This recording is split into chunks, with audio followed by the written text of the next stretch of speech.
at 6. Good evening, and thank you for joining us. In the midst of heightened illnesses, some pharmacy shelves are becoming increasingly bare, and you may soon find the antibiotics and over-the-counter medicines you need are harder to find. KCBD News Channel 11's Patricia Perry joins us live from one pharmacy to tell us more about the children's medicine shortage. Patricia? Here at Thornhills Pharmacy on 82nd Street and Quincy Avenue.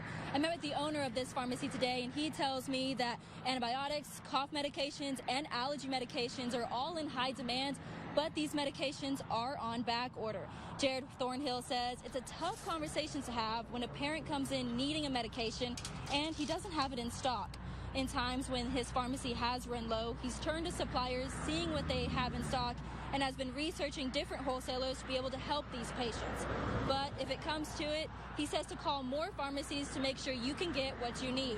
Thornhill says this is usually a problem when there are a lot of illnesses going around, but the shortage this year is abnormal.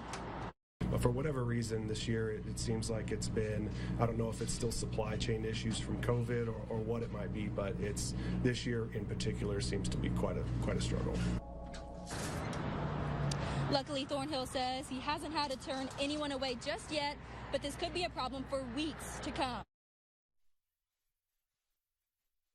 At least 3 times this year. She tells me that she's concerned for if he gets strep again, what they'll have to do. Karen and Abner. Thank you, Patricia.